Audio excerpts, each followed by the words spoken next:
지금 우리가 지내는 때가 이러다 보니까 이런 생각을 한번 해보았어요. 우리가 이제껏 지내오면서 뭐 근대사 이렇게 볼 때에 우리 민족이 크게 함성을 질렀을 때가 언제였었을까? 언제 우리가 크게 기뻐하며 우리가 흔히 뭐 그런 거 하잖아요. 만세 삼창 뭐 이런 거 하잖아요. 그럴 때가 언제 있었을까 하는 생각을 해보게 됐는데 아마 지금부터 한 100년 전입니다. 1919년 3월 1일 그때가 김인년이었었죠. 3.1 운동 아마 그때 우리 민족이 크게 함성을 지르지 않았을까 생각을 해봅니다. 그리고 나서 또 언제 있을까요? 8.15 광복 있겠죠. 1945년 8월 15일 이제 아마 그 함성도 3.1절 태극기 물결과 아마 진배가 없으리라고 봅니다. 그 광복에 대한 사진은 뭐 우리가 쉽게 이렇게 찾아볼 수가 있어요. 그리고 또 언제 우리 민족이 그렇게 크게 모여서 함성을 지른 적이 있을까라고 보면 제 생각이 그러네요. 86년 아시안 게임 때 그때 우리가 참 감동이었던 것으로 기억이 돼요. 그리고 이태에 있다가 88년이었죠. 88 올림픽 때 그때도 우리 민족이 크게 감동이었고 함성을 쳤던 것 같아요. 그러면서 또 따져보면 언제였을까? 2002년 한일 월드컵 때 그때는 또 우리가 4강에 들었었잖아요. 이렇게 되다 보니까 그때 전 여기 928동 100뭐 1호에 살았었는데 그때 막 그 감격하고 감동하고 막 경적 울리고 차 위에 올라와서 또 월드컵 때는 이러나 보다 그때 알았던 거 아니겠어요? 그러면서 우리나라에서 아마 대유행, 전 세계로 대유행시킨 것이 아마 거리 응원이라고 보고요. 그다음에 막대 풍선 해가지고 뭐 짜짜짜짠짜 그러면서 대한민국 그건 지금까지 쓰이고 있잖아요. 이렇게끔 우리가 함성을 치곤 했습니다. 특별히 이 축구라고 하는 것은 전 세계사적으로도 봐도 유엔에 가입한 나라보다도 피파에 가입한 나라의 수가 훨씬 많다고 하잖아요.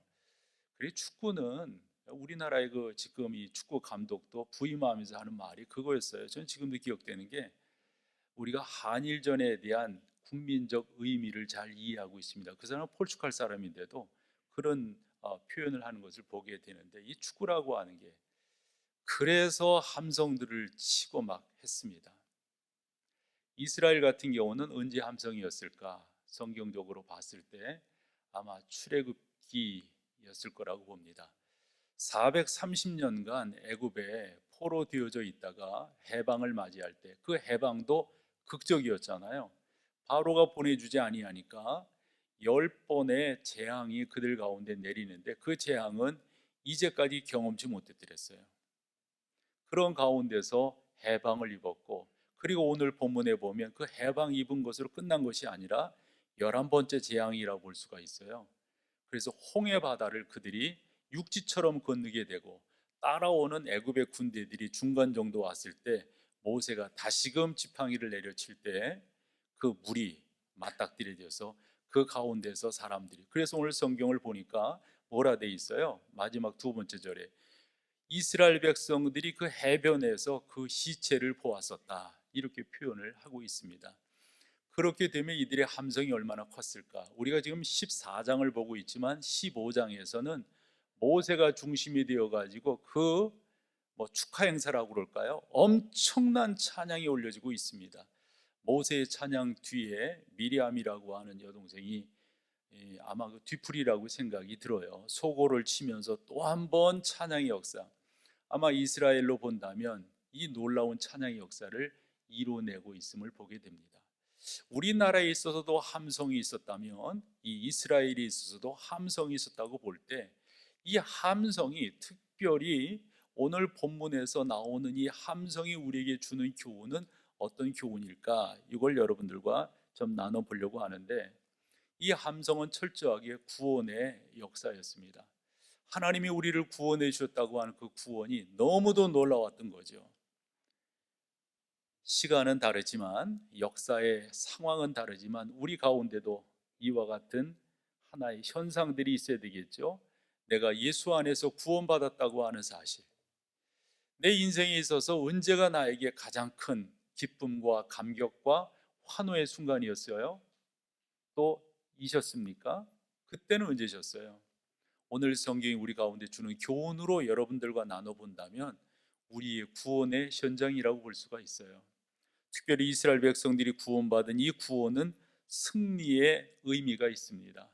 애굽이라고 하는 절대 이길 수 없다고 생각했어요. 그들은 그곳에서 노예였었잖아요. 그리고 애굽은 당시 전 세계를 좌지우지하는 지금의 미국과 같은 그런 나라였었다고요. 그 누구도 감히 넘볼 수 없는, 근데 그 나라를 이기고 말해요. 해방을 입었다.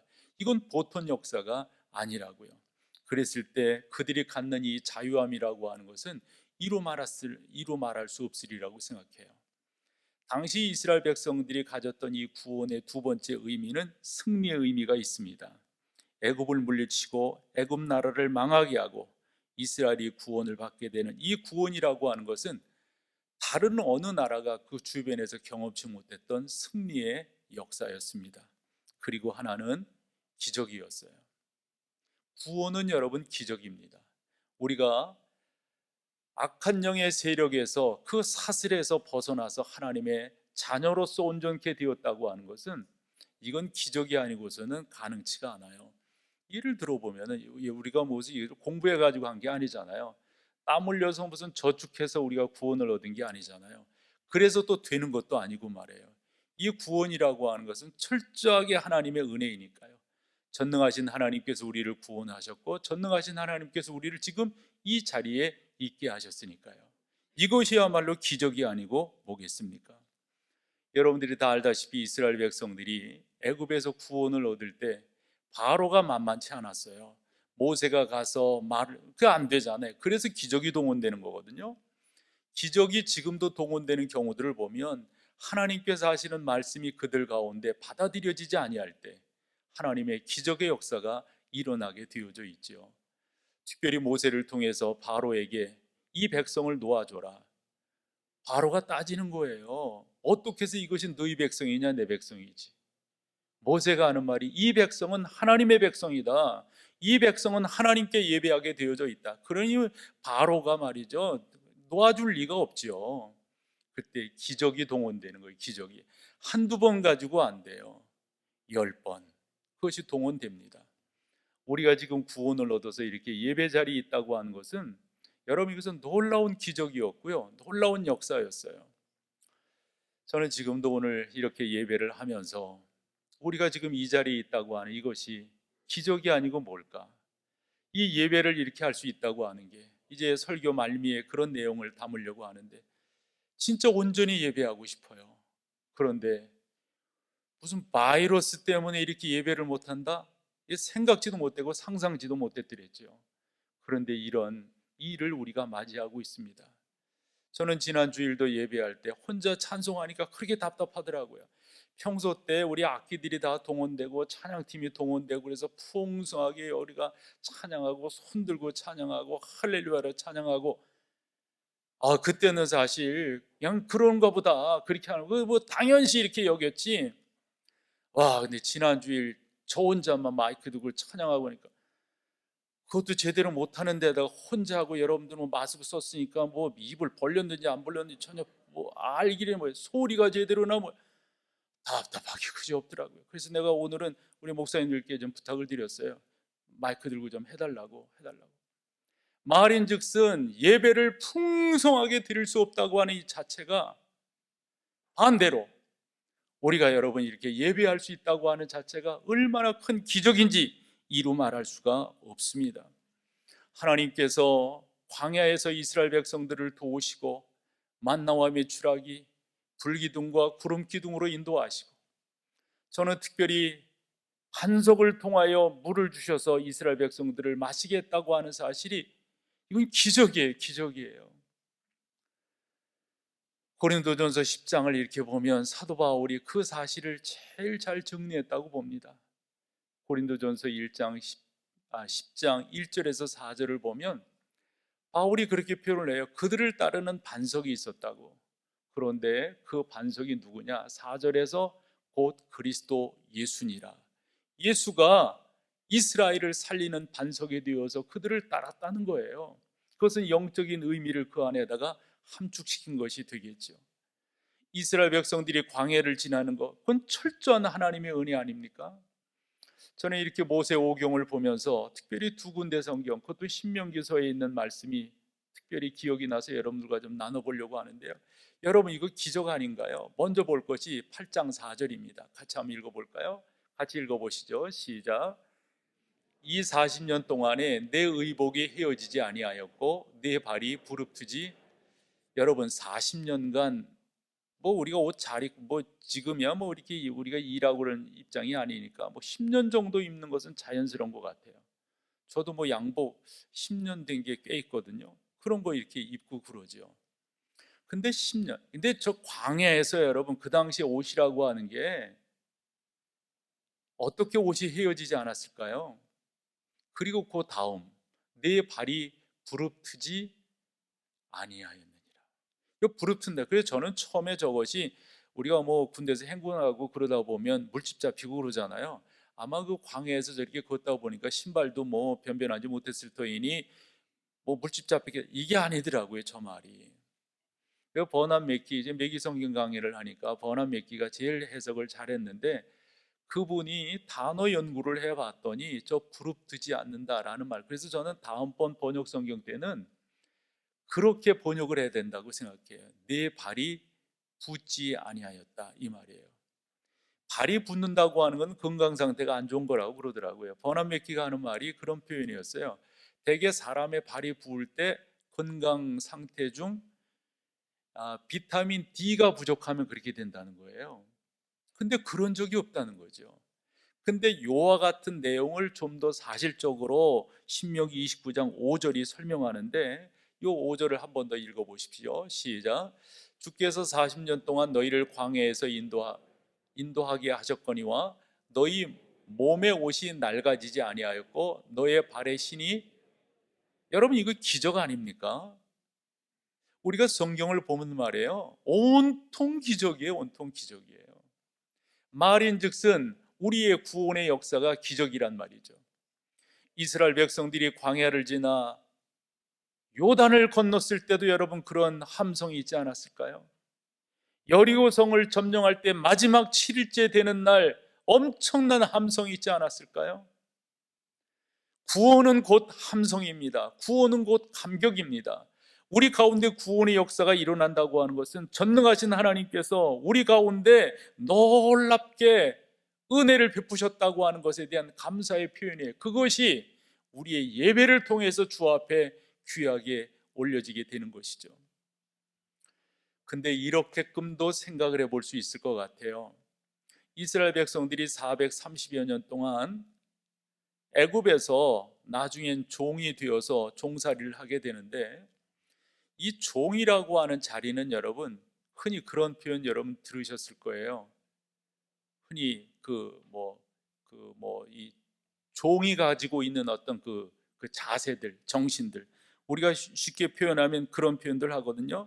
이 노예 근성 뭐 이런 표현들 하잖아요. 이 종의 근성, 그 패배 근성이에요. 패배 근성. 아마 그들이 이런 말은 들었을 것 같아요. 우리는 아브라함의 후손이란다. 이런 말 들었을 것 같아요. 하나님께서 우리를 언젠가 해방시켜 주신다고 했다.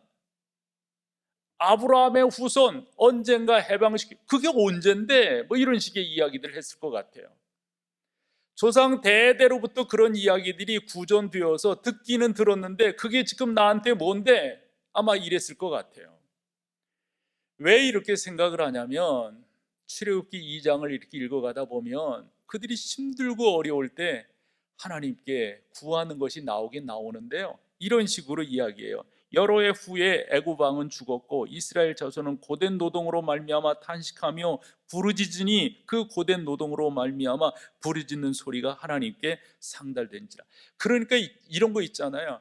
신음이에요. 그냥 말 그대로 신음이에요. 힘들어서, 고단해서. 그런데 중요한 것은 하나님이 그 신음소리를 들으셨다는 사실이에요. 그 신음소리를 들으시고 하나님께서 아브라함과 이삭과 야곱에게 약속하신 그 약속을 기억해내신 거예요. 기억해내셨다고 하는 것은 우리 쪽에서 이야기고, 하나님은 그 시간을 다 계획하셨던 거죠. 바로 그분이 우리의 하나님이세요. 이렇게 성경은 기록하고 있습니다. 하나님이 그들의 고통 소리를 들으시고 하나님이 아브라함과 이삭과 야곱에게 세운 그의 언약을 기억하사 하나님이 이스라엘 자손을 돌보셨고 하나님이 그들을 기억하셨더라. 그들은 긴가민가 했죠. 조상 대대로부터 우리는 아브라함의 자손, 그게 뭔데 그게. 하나님이 우리를 언젠가 해방시켜 주실 거란다. 언젠데 그게. 일단의 넋두리였어요. 그런데 성경을 봤더니 우리 하나님께서는 그 고통 소리를 들으시고 아브라함과 이삭과 야곱에게 약속하신 그 약속을 옛날 성경에는 권념하셨다라 그랬어요. 딱 기억하고 계시는 거예요. 딱 기억하고. 사랑하는 여러분, 여러분들이 지금 이 자리에 계신 것은 그와 같은 은혜의 역사 속에서, 그 은혜의 하나의 과정 속에서 여러분들이 지금 이 자리에 계시다고 하는 사실입니다. 우리는 전적으로 무능했습니다. 전적으로 우리 스스로가 하나님을 찾지 아니했습니다. 그런 우리인데 그 하나님께서 우리에게 놀라운 역사를 베풀어 주신 겁니다. 마치 아무 생각 없이 노예 정신, 노예 근성으로 살고 있었던 당시 이스라엘 백성들을 기억하셔서 우리 하나님 그렇게 구원의 역사를 이루셨듯 우리 또한 이 자리에 여러분 먼저 하나님 찾으신 분이 계신가요? 먼저 하나님 나를 도와주세요 찾으신, 아니에요. 그런 사람 한 사람도 없어요. 하나님이 먼저 우리를 찾아와 주셨어요. 너는 내 아들이란다. 너는 내 딸이란다. 내가 너를 만세 전에 선택했단다. 내가 너를 구원하려 한단다. 그러므로 구원의 역사는 자유와 승리와 기적의 역사입니다. 그런 가운데서 이스라엘 백성들이 한 일이라고 하는 것은 어찌 보면 하나님께서 요구하신 것인데 너무도 적어요. 너무도. 그것은 바로 순종 하나였습니다. 그것은 바로 믿음이었어요. 너희는 그저 믿기만 해라. 너희는 그저 순종하기. 뭐 우리 하나님께서 뭐 신천지 누구처럼 뭐 그 바치게 하고, 나쁜 사람이죠. 나쁜 사람이죠. 그 성도들의 그런 헌금을 갖다가 자기 배나 불리고 말이죠. 하늘 궁정 같은 소리 안 해. 나쁜 사람이죠. 여러분, 전능하신 하나님께서 여러분들의 것을 갈취하신 적이 있어요? 여러분의 것을 남다르게 달라고 하신 적이 있어요? 사실 우리는 성경에서 창세기 22장에서 아브라함이 그 아들 이삭을 하나님 앞에 드리는 것을 보게 되는데 사실 그 전이 중요해요. 저는 하나님께서 아브라함을 엄청나게 설득하셨다라고 믿어요. 아브라함, 내가 너한테 부탁할 것이 있는데 너 그거 들어줄래? 하나님 뭔데요? 사실은 말이다. 사실은 내가 내 아들을 이렇게 하려고 한단다. 내가 내 아들을 이렇게 하려고 한단다. 그 모습을 네가 먼저 해줄 수 있겠니? 우리 하나님께서 아브라함에게 그 전날 밤 충분히 설명하셨다라고 나는 믿어요. 그러니까 아브라함이 그 다음날 일어나가지고 일찍 일어나서 불 준비하고, 어디 뭐 그 당시에 내비게이션이 있어요? 뭐가 있어요? 좌표를 누가 찍어줬어요? 하나님께서 뭐라고요? 지시한 곳으로 갔다. 지시한 곳으로. 네 아들 이삭을 잡으려고 하는 것이 아니란다. 내 아들을 잡으려고 하는 거란다. 이 세상의 모든 이방 종교들은 우리 보고 달라고 합니다. 너 그것도 줘, 그것도 줘, 그것도 줘. 그러나 오직 하나님은 당신의 것을 주시는 분이십니다. 당신의 아들까지 아끼지 아니하시고 주시는 분. 미안하지만 교회가 존재하면서 여러분의 것을 그렇게 달라고 했다면, 여러분의 것을 그렇게 거두었다면 죄송하지만 그건 잘못된 거죠. 교회는 전적으로 자율성이 보장되는 곳이어야 하는 거죠. 여러분들이 스스로 하나님의 은혜를 감격하면서 그분의 구원에 감사하면서 나간다고 한다면, 난 오늘 성경을 보면서 하나님께서 그처럼 놀라운 역사로 이스라엘을 구원하셨을 때 하나님이 이스라엘 사람들을, 그 백성들에게 원하는 것이 다른 게 없었어요. 믿음이요 순종이었습니다. 너 그렇게 나한테 순종해라, 너 나한테 그렇게 믿음으로 나와라 라고 말이죠.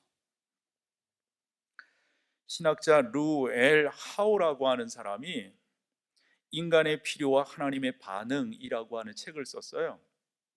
그 책의 주제는 그겁니다. 인간이 느끼고 있는 하나의 현상이 있는데 그것이 소외감이다 하는 거예요. 소외감, 외로움이라는 거예요. 근데 우리가 요즘 요한복음을 새벽 시간에 보잖아요. 그 요한복음을 보면서 특별히 다락방 강화가 시작되어지는 14장을 보면서, 사실 다락방 강화는 그 13장 말미부터 시작이 된다고 보는 건데, 어쨌건 일반적으로 보면 그렇게 보니까 주제가 뭐였습니까? 염려였어요. 그래서 너희는 염려하지 말라, 하나님을 믿으니 또 나를 믿어라, 이렇게 이제 14장 1절이 시작되는 거죠. 염려예요. 이 하우라고 하는 신학자가 말하는 외로움이라고 하는 말과 요한복음 13장 말미부터 14장에서 17장까지 다락방 강화를 통해서 우리 주님이 해결해 주신 인간이 가지고 있는 외로움의 주제, 그건 두려움이에요. 두려움. 이것은 어찌 보면 동의어라고 볼 수가 있어요. 이런 부분들을 우리가 느낀다는 거예요. 그러면 이 하울은 무슨 이야기를 하냐, 왜 그런 것들이 우리 가운데 생기게 되었느냐, 제가 요한복음식으로 풀어본다면 다른 게 아닙니다. 하나님과의 관계가 단절되었을 때입니다. 처음 사람 아담과 하와가 하나님의 명령을 어겼을 때, 명령을 어긴 아담과 하와에게 첫 번째 나타나는 자가 현상이 뭐였습니까? 숨는 거였습니다. 누가 가르쳐 주지 않았어요. 외로운 거예요. 두려운 거예요. 하나님과의 관계가 단절된 모든 인간 군상들에게 나타나는 가장 말초적인 현상, 외로운 거예요. 두려운 거예요. 그러나 하나님과의 관계가 회복되면, 너희가 내 안에 있으면 내가 너희에게 주는 것은, 요한복음식으로 표현한다면, 그러므로 그 모든 것들이 해결되는 거잖아요. 창세기 3장 9절 말씀을 보면 여호와 하나님이 아담을 부르시며 그에게 이르시되 네가 어디 있느냐, 아담아 네가 어디 있느냐. 외로워하는 인생, 두려워하는 인생. 사랑하는 여러분, 우리가 주 예수 그리스도 안에서 해결받는 것이 있다면 구원받지 못했을 때의 상태가 바로 두려움과 외로움이에요. 매사가 그런 거예요. 하지만 주 예수 그리스도의 보혈의 은혜로 말미암아 구원을 얻은 우리 가운데 나타나는 가장 중요한 것, 그게 바로 그런 것들을 떨쳐버리는 거예요. 그래서 믿음의 세 가지 특징 중 첫 번째가 뭐라고 그랬어요? 담력이라고 그랬어요. 담력. 세 가지 특징, 또 여러분들 이 눈빛을 보니까 그랬나? 지금 그러고 그러는 표정인데, 첫째 뭐예요? 담력, 담대함. 그 다음에 온유, 또 하나 경청. 이게 믿음 있는 사람들의 특징이에요. 믿음 있는 사람의 특징. 특별히 담력이에요. 주의 일을 잘 감당한 사람들에게는 하나님께서 담력을 주신다고 그랬어요. 여러분, 참 이 담력이라는 게, 참 이 하나님과의 관계라고 하는 게 참 놀라워요. 언젠가 그 영국 에딘버러를 갔을 때 천장이 없는 감옥을 이렇게 봤어요. 근데 제가 거기 갔을 때도 날씨가 좀 안 좋았거든요. 비가 계속 왔고, 우리는 비 맞고 옷 젖고 그러면 꿉꿉하고 막 그러잖아요. 거긴 좀, 그런 데다가 흔히 우리 뭐 영하 이런 건 아니어도 막 파고드는 거 있잖아요. 그 습도의 그 차가움. 그런데 그 감옥은 천정이 없어요. 이게 천정이. 그리고 세면이 벽이고 전면이 철창으로 되어져 있어요. 그 특징이 이게 뭐냐면 천장 없는 감옥이에요. 말인즉슨 언제고 너 도망갈 수 있다. 언제고 너 도망갈 수 있다. 언제든지 너 예수 그리스도를 부인하고 도망가라. 언제고 너 신교를 부인하고 구교회로 다시 오면 너 그 안에서 나와라. 그런데요, 주 예수 그리스도의 은혜를 알잖아요. 복음이 나를 회복시켰고 복음이 나를 구원해 줬다고는 안 나오는 거예요. 나올 수가 없는 거예요. 그 온 비 다 맞겠지요. 그 이슬 설이 다 맞겠지요. 먹는 거 제대로 먹을까요? 용변 제대로 볼까요? 그곳에서 추워서 떨겠지요. 함에도 불구하고 주 예수 그리스도로 인한 이 구원의 감격, 이거는 무엇과도 바꿀 수 없다는 거예요. 존 녹스 같은 사람은 당시 브로드메리에 의해서 처형을 당할 때도 그 처형 앞에서, 그 감옥 앞에서 여러분 성경에서 보면, 아니 우리가 기독교 2000년 역사에서 보면 예수 그리스도를 인격적으로 만난 사람들이 그 자세가 있잖아요. 담담하잖아요. 지금도 신앙생활 잘하는 분들 보면 여러분 그 안정감이 쭉 안으로 이렇게 잘 내려져 있잖아요. 위에 있지 않잖아요. 그 중심의 축이 안정감이 있잖아요. 안정감. 뭐지요 여러분? 그게 예수님 때문에 주어진 것 아닐까요? 예수 그리스도의 복음으로 말미암아 예수 그리스도의 그 생명력이 나를 그렇게 만들어주는 것 아닐까요? 그런데 이 예수 그리스도와의 만남이 변변치 못하면 이 하우라고 하는 사람의 표현처럼 소외감, 두려움, 또 염려, 근심, 바울은 로마서 7장에서 그와 같은 인간 군상들에 대한 표현을 적나라하게 이렇게 썼어요. 오호라 나는 곤고한 사람이로다. 이 사망의 몸에서 누가 나를 건져내랴. 오호라 나는 곤고한 사람이로다. 모든 사람들이 느끼는 거예요. 이건요, 모든 사람들이. 그때 바울은 분명한 것을 깨닫습니다. 주 예수 그리스도가 나를 그러면서 선언을 합니다. 이렇게 우리 주 예수 그리스도로 말미암아 하나님께 감사하노라. 하지만 우리가 이 땅에 아직 있기 때문에 완벽하게 구원을 받은 것이 아니기에 내 자신이 마음으로는 하나님의 법을, 육신으로는 주의 법을 완전히 구원함을 받지는 못했기 때문에, 그러니까 그 구원이 뭐 왔다 갔다 한다는 말이 아니라 어떤 시제적인 의미에서 이 삼중적 의미가 있잖아요. 이 구원의 완성의 의미가 있잖아요. 아직 거기까지가 아니기 때문에 우리가 그런 고민은 하게 되지만, 좀 전에 말했던 것처럼 오호라 나는 이 불안한 사람이다. 나는 이 곤고한 사람이다. 이 사망의 온치마 골짜기 누가 나를 건져내랴. 이것으로 끝나는 게 아니에요. 하나님 앞에 감사하는 거예요. 우리 주 예수 그리스도로 말미암아 하나님 앞에 감사한다. 하지만 아직 내가 완벽한 사람은 아니다. 분명한 것은 예수 그리스도 그분을 만남으로 인하여서 우리 가운데 나오는 반응들이 분명해야 될 거라고요. 요즘은 이제 금연 세상이다 보니까 금연에 대한 광고들, 뭐 여러 가지 광고들이 있잖아요. 특별히 그 흡연하는 분들의 폐사진 뭐 이렇게 공개하면서, 그런데도 뭐 저희 살고 있는 그 집도 이제 금연 구역이잖아요. 근데 잘 안 지키시더라고요. 뭐 그런 분들에게 물어볼 것도 없죠. 그거 좋아서 피시는 거예요? 아니고 건강하라고 피시는 거예요? 이러면 그렇게 대답할 사람이 한 사람도 없겠죠. 알코올도 마찬가지 아닐까요? 그것이 사람을, 그 알코올러들 같은 경우는 뭐 엄청난 데미지가 그 알코올에 의해서 자기가 받고 있음에도 불구하고 그걸 끊지 못하잖아요. 우리가 담대하게 이런 것들을 해야죠. 담대하게. 근데 요한복음을 보면서 이제 요한이 우리 가운데 설명하려고 하는 것은 예수 그분이 누구이신가 라고 하는 것을 1장부터 쭉 이렇게 논증을 해 나가잖아요. 그래서 요한복음을 이렇게 본다면 구성으로 보았을 때 한 3등분 이렇게 볼 수가 있다 보여져요. 하나는 1장에서 6장까지, 그리고 7장에서 13장까지, 그리고 14장에서 마지막 21장까지 이렇게 3등분해 볼 수가 있는데, 7장을 두 번째 단락으로 넣는 이유는 초막절 절기가 시작되면서예요.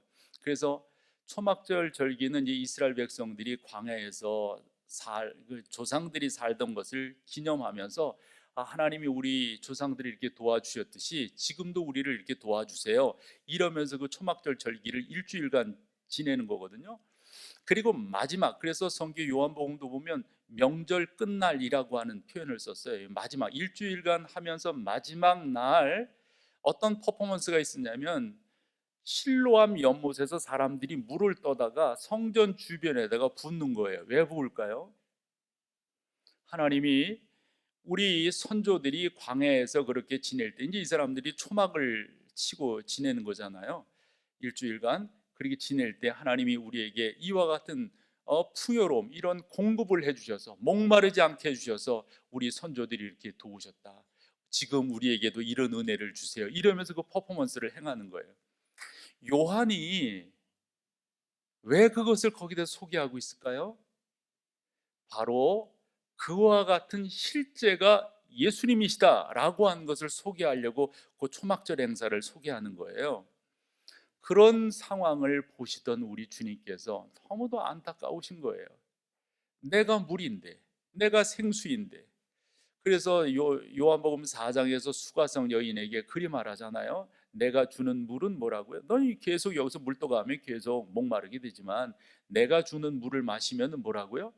영원히 목마르지. 그러면 이 물이 그 물입니까? 이 물이?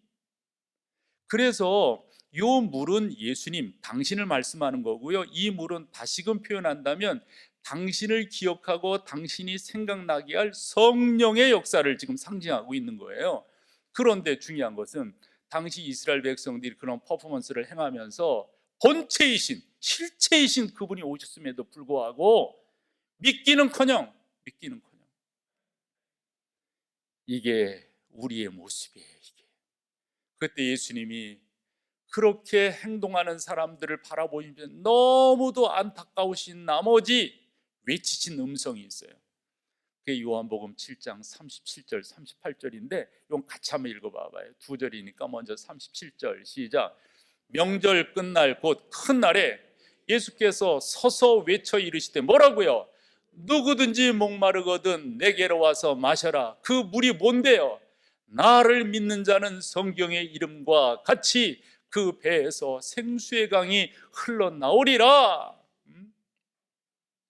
예수님 당신을 믿으면 이런 역사, 이런 놀라운 은혜들이 있게 된다고 하는 일입니다.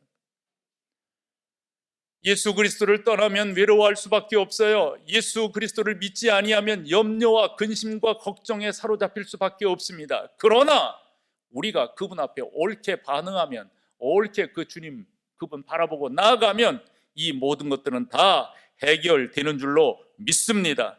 그러므로 사랑하는 여러분, 우리에게 있어서 진정한 함성은 어떤 함성이어야 될까요? 3.1 운동의 함성, 우리가 역사적으로 배우는 거죠. 8.15 해방의 함성, 86, 88, 2002년 다 있죠. 함성이 있죠. 430년간 광야에서 또는 애굽에서 힘들던 그들이 외쳤던 그 함성, 우리에게 있어서 함성은 뭘까요? 다 그 함성들은 지난 함성이잖아요.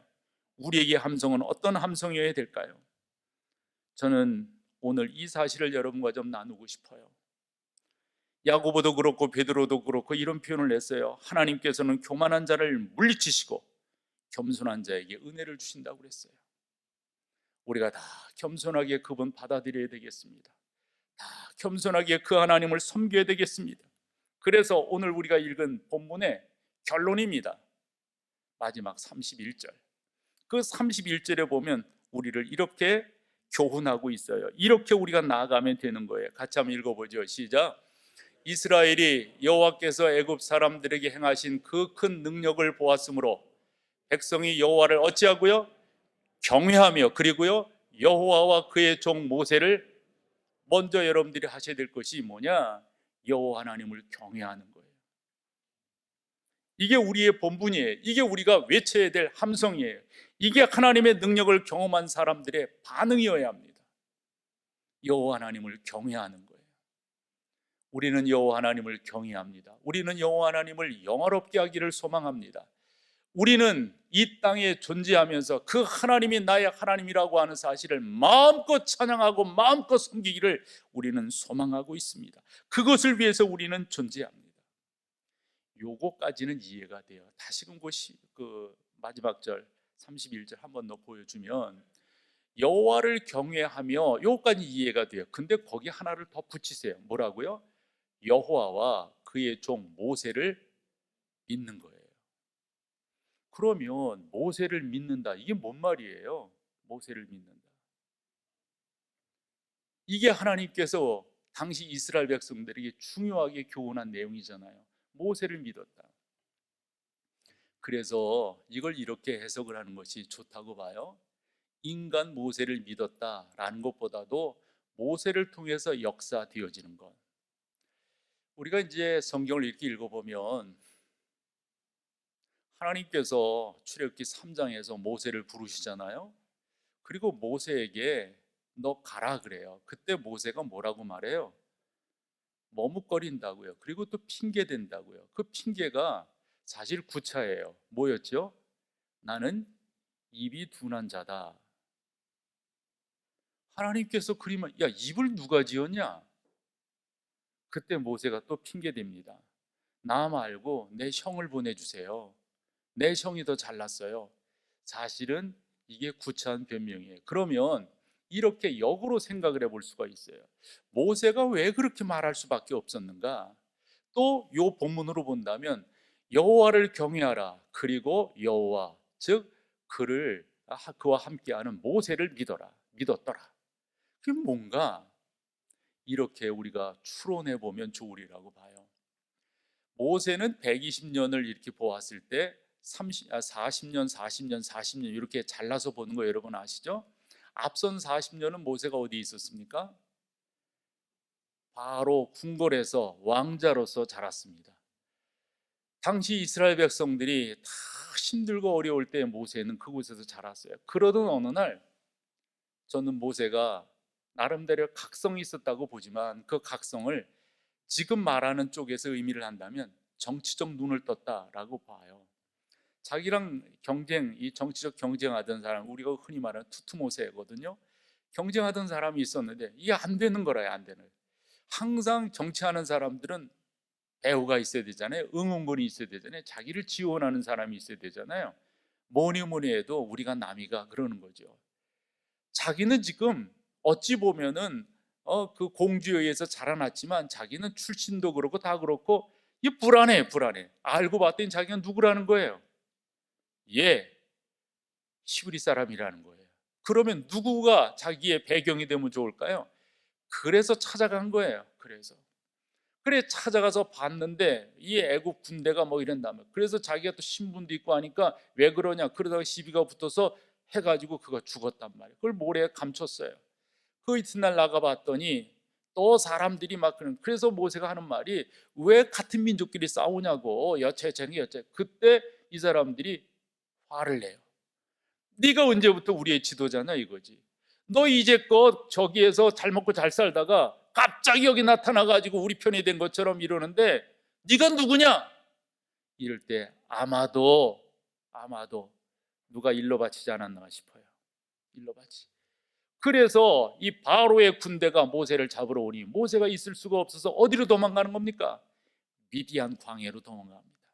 이 광야라고 하는 것은 당시 사람들이 살 수 없는 하나의 지정학적 하나의 의미로서 늘상 광야가 등장하는 거예요. 그 광야에서 그의 모든 시간이 다 지납니다. 모든 시간이 다 지납니다. 이제 오늘 이제 교회 그 인터넷이 제대로 이렇게 또 영상 예배가 제대로 되고 있는가 보다 보니까 그 밑에 제 설교가 하나 이렇게 뜨더라고요. 근데 지금부터 4년 전 설교예요. 4년 전. 깜짝 놀랐어. 여러분들 뭐 안 놀라시죠 지금? 나는 깜짝 놀랐어. 그거 보고 너무 괜찮더라고. 그때는 머리가 이렇게 쉬지도 않았어요. 아니 몇 년 전? 얼마 되지도 않았어. 4년 전이에요. 4년 전. 그때는 머리도 새카맣더라고 이렇게. 그래 팔자주름도 없고. 광야에서 40년을 보낸 모세 무슨 생각이었을까요? 나는 이제 끝났다. 이 나이에 내가 뭐를 한단 말인가. 그러던 어느 날 하나님이 부르신 거예요. 그런데 거기로 또 가라 하시니, 나이도 나이인데다가 거기 가면 뭐예요? 자기의 정적들이 득실득실해. 갈 수가 없어. 어쨌건 여차여차해가지고 부름을 받고 기적을 경험하고 거기에 왔는데, 이스라엘 백성들이 뭐예요? 너 어디 갔다 왔냐 이거지. 우리가 고생할 때 이 공주 밑에서 잘 자라고, 우리가 찌질이 고생할 때 광야에 피해 있다가 갑자기 나타나서 뭐 하나님이 보내셨다고? 무슨 하나님이냐 그 하나님이. 아마 이런 식의 이야기라고 봐요. 하나님이 보내셨다 해도 모세를 믿지 않습니다. 모세를 통해서 이스라엘 백성들이 어떤 도움을, 어떤 은혜를, 어떤 역사들을 경험하려고 그러지 않습니다. 그때 하나님께서 모세를 통해서 역사하시고, 모세를 통해서 역사하시고, 모세를 통해서 마치 당신의 친구처럼 가까이시 모세를 통해서 말씀인 즉슨 모세를 믿어라가 아니라 모세를 통해서 역사되어지는 나를 믿어라예요. 그래서 그것은 중복이에요. 중복. 이중강조예요. 이중강조. 우리가 지금 해야 될 것이 있다면 예수 그리스도, 그분을 믿는 겁니다. 그분을 찬양하는 겁니다. 모세 자신도 하나님의 명령 앞에 그렇게 말하잖아요. 내가 누구인데 바로에게 가고, 내가 누구인데 그들한테 가가지고 내가 당신들을 하나님께서 보내셨으니 이끌어내겠다라고 말하겠습니까? 그것이 출애굽기 3장 11절과 13절의 말씀입니다. 그때 하나님께서 15절로 18절에 그렇게 말씀하십니다.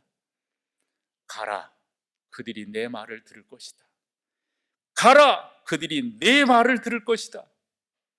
너를 내가 보낸 자인 줄 믿을 것이다. 사랑하는 여러분, 지금 우리의 삶이 그렇습니다. 우리가 그렇게 인도함을 받고 있습니다.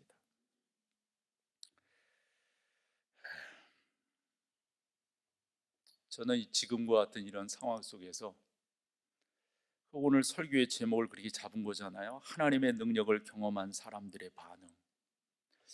나는 어찌해야 될 건가?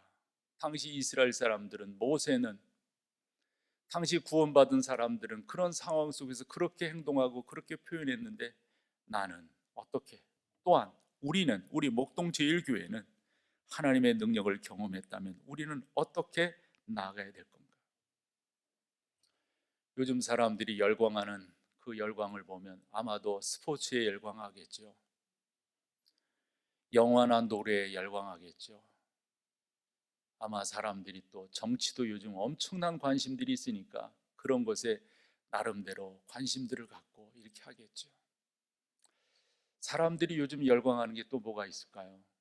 요즘 아마 그 트로트 노래들, 제 안에도 좋아하는 사람이 있더구만. 여러분들 다 있으시겠죠. 다 잘생겨서 좋아하는지. 난 요즘 집에 가면 이렇게 쪼그리고 앉아 있어요. 이렇게. 웃자고 하는 얘기인데, 여러분들이 좋아하는 건 뭐가 있습니까? 무엇이 여러분들을 환호하게 합니까? 흥분하게 합니까? 저는 요즘 마음을 다해 예배하지 못하는 이 현실이 너무 안타까워요. 성도들과 마음껏 예배하고 마음껏 기도하고, 저는 개인적으로는 금요 기도회가 그렇게 좋았어요. 금요 기도회 때 찬양하고, 금요 기도회 때 소리쳐서 기도하고. 근데 그런 걸 성도들과 못하니까 이렇게 답답할 수가 없습니다.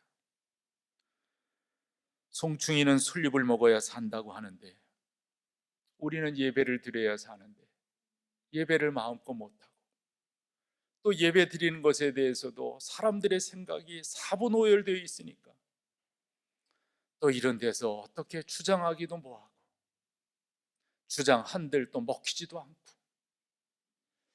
하나님, 이럴 때 저는 그래서 요즘에 기도하는 기도 중에 하나가, 하나님 지혜를 주세요. 이거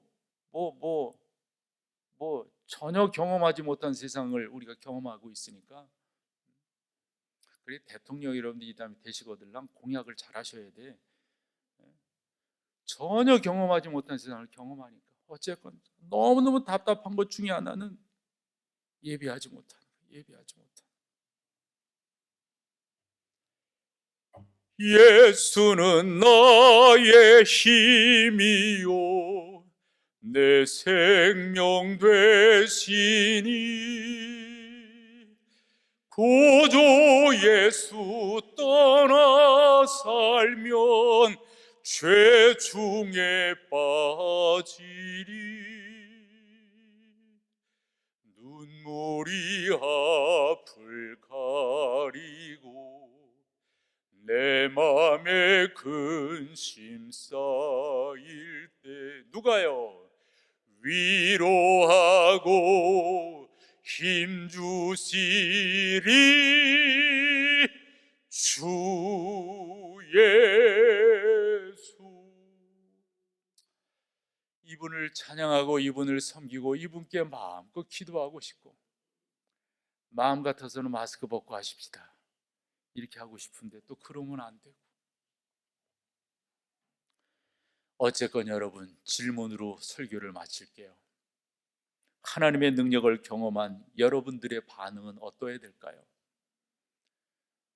세상에서는 이러한 함성도 있었고 이런 함성도 있었고 이런 함성도 있었고 이스라엘로 본다면 그런 함성도 있었는데 우리가 쳐야 될 함성은 어떤 함성일까요? 이 함성이 여러분 가운데 그리고 이 민족 가운데 어서속히 회복되고 코로나19 이 바이러스는 물러가고 성령의 강력한 바람의 역사가 우리 가운데 불어나는 그래서 예배가 예배다워지는 큰 은혜가 우리 가운데 있기를 축원합니다. 자리에 일어나셔서 마지막 찬양으로 주 앞에 나가겠습니다.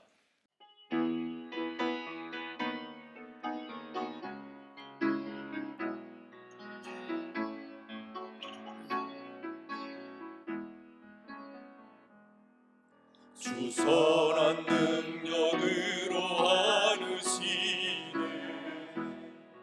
그 크신 팔로 날 붙드시네 절망 속에도 흔들리지 않고 사랑하는 주 얼굴 구하니 아멘. 선한 능력으로 일어서니 주만 의지하리 믿음으로 주리고 내 안에 주 오실 그날 영광의 새날을 맞이하니 이전에 괴로운 날 헤워사고 고난의 길을 걷는다 해도 주님께 모두 맡긴 우리 영혼 끝내 승리의 날을 맞으니 선한 능력으로 일어서리 주만 의지하리 믿음으로 우리 고뇌 안에 주 오실 그날 영광의 새날을 맞이하리 주님 마신 고난의 쓴자 주님이 마신 고난의 쓴자는 우리도 감사하며 하느니 주님의 남은 고난 채워가며 예수와 복음 위에 살리라 할렐루야.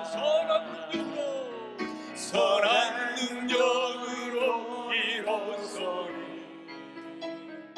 주만 의지하리 믿음으로 우리 고뇌 안에 주 오실 그날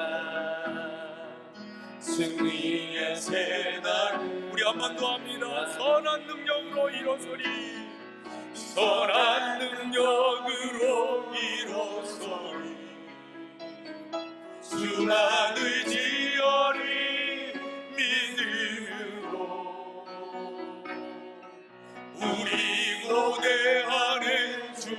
오실 그날 할렐루야 승리의 새